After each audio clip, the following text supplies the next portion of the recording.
10 graphic design trends for 2026. Hi, my name is Maria Toka. I'm a freelance graphic designer. I feel like every year we hear about new design trends, but half of them either disappear instantly or just get renamed. So in this video, I want to talk about 10 graphic design trends that actually feel relevant right now and are probably going to shape how design looks in 2026. These aren't rules, and this isn't about copying styles. It's more about noticing patterns, what designers are reacting to, what they're tired of, and what keeps showing up in real projects. If you work in design or if you're just into visuals, this should give you a good overview of where things are heading. So without further ado, let's get started. Okay, and the first trend is fluid glass aesthetic. We've probably seen this soft, glassy look showing up everywhere. Those blurry, translucent panels that make designs feel really modern and kind of dreamy. It's that effect where the background slightly shines through, so everything feels more fluid and layered. Apple has actually played a big role in popularizing this vibe. Ever since iOS introduced those frosted glass panels years ago, every update has slowly made things more vibrant, more blurry, and more depthy. And whenever Apple leans into translucency a bit more, even subtly, designers everywhere start picking it up again. There was a recent update for iPhones where everything started to look more transparent and fluid-like. It's definitely part of why this style feels so familiar right now. What I like about fluid glass aesthetic is that it adds depth without being heavy. Instead of strong shadows or huge gradients, you get this soft, misty look that makes cards and buttons feel like they're floating. It's basically the more grown-up and more polished version of the old glass morphism trend. You'll see it a lot in apps, dashboards, and landing pages because it instantly makes the design look more premium. The only challenge is to keep text readable. Too much blur can get messy, but when it's balanced well, the whole design feels clean, calm, and kind of futuristic. I think this style is going to be everywhere in 2026. The second style is doodlecore.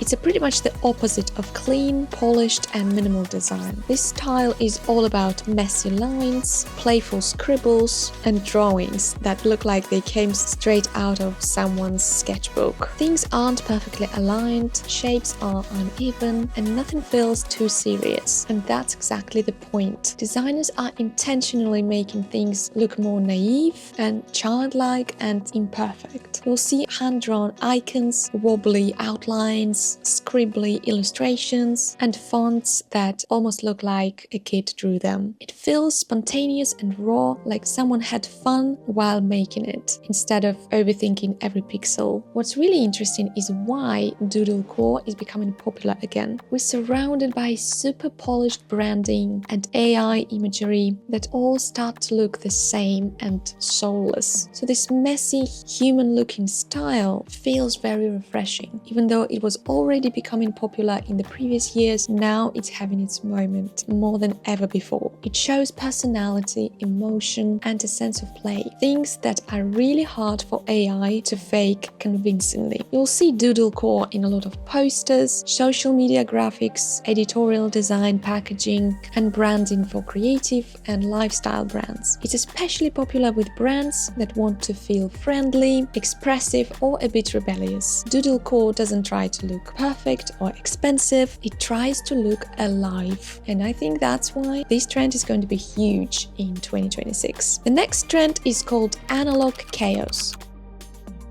And this one is loud, messy, and very intentional. It's all about chaotic layouts, rough cutout shapes, and designs that look like they were literally glued together from paper, magazines, and print scraps. Nothing is perfectly aligned, nothing feels clean, and that's exactly the point. This trend is heavily influenced by maximalism. Instead of less is more, it's very much more is more. Designers are layering photos, text, textures, and graphics on top of of each other, sometimes almost to the point of visual overload. You'll see ripped edges, scanned paper, tape, ink stains, and photocopy noise, all those raw details that digital design usually tries to hide. Typography plays a big role here too. Type is stacked, cropped, rotated, repeated, and sometimes half covered, which makes the layout feel energetic and slightly chaotic. It breaks all the traditional grid rules and leans fully into that DIY zine-like aesthetic. Analog chaos is basically a reaction against minimalism and ultra-polished AI-perfect design. It feels bold, expressive, and very human. You'll see a lot of it in posters, album covers, fashion branding, and editorial design, especially in music and culture spaces. It's not meant to feel calm or refined, it's meant to grab your attention, feel a bit overwhelming, and leave a strong impression. The next trend is called acid core.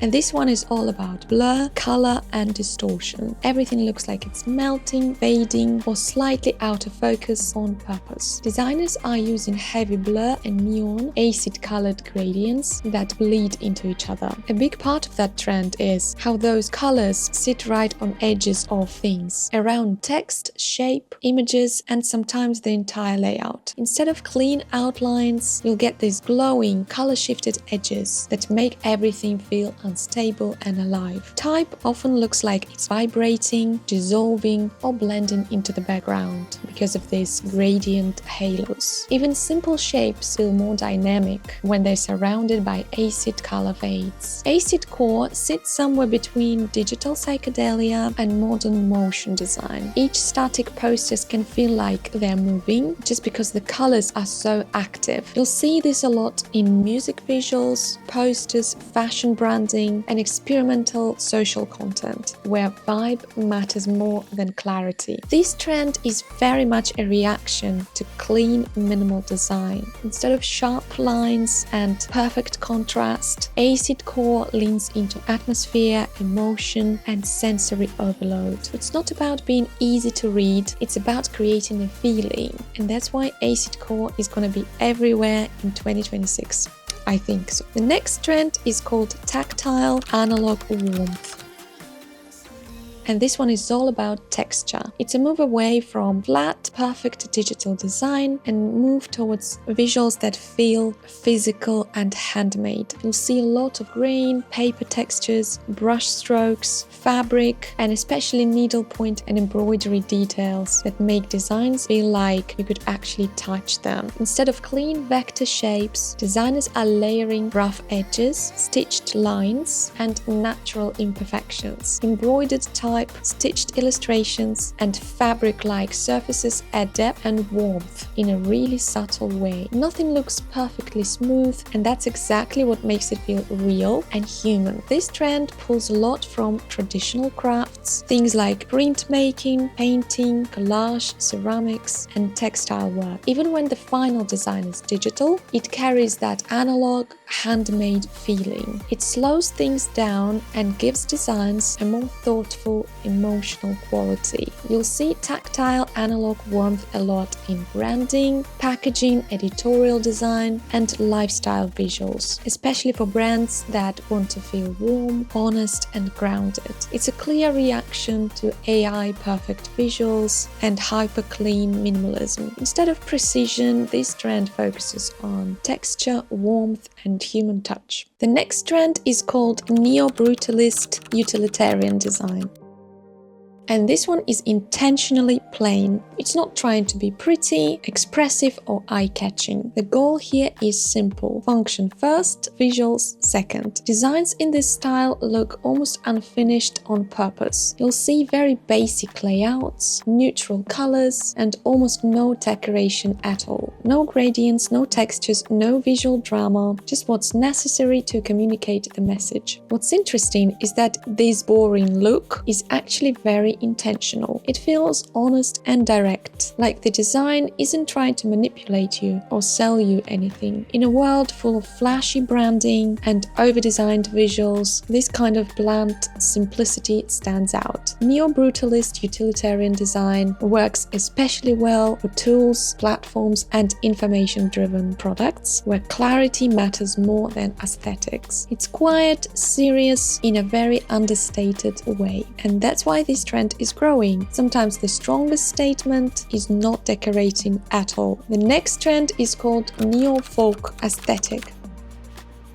And it's all about mixing old world references with modern design. Think medieval, folklore, and heritage influences, but reinterpreted in a very contemporary way. You'll see traditional symbols, ornate details, and historical type styles combined with modern layouts and digital formats. A big part of this trend is nostalgia, but not in a vintage way. It feels more mystical and timeless, like something that pulled from folklore or ancient stories, but made for today. Designers are using earthy color palettes, textured backgrounds, and decorative elements inspired by woodcuts, engravings, and medieval illustrations. What makes neo-folk interesting is the contrast. The visuals feel grounded and ancient, but the execution is modern and intentional. It's not about recreating the past exactly, it's about reimagining it. You'll see this style a lot in fashion branding, editorial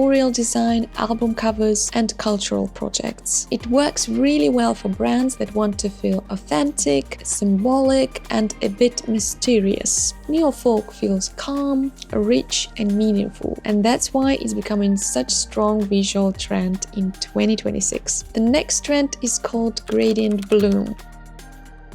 It's a really nice evolution of how designers use gradients. Gradients have been around forever, but they've changed a lot. Instead of clean, smooth fades, we're seeing much softer, more organic gradients that feel almost accidental. A big part of gradient bloom is texture. Designers often add grain on top of the gradients, which makes them feel warmer, more tactile, and less digital. The gradients don't just sit in the backgrounds anymore. They become the main visual element.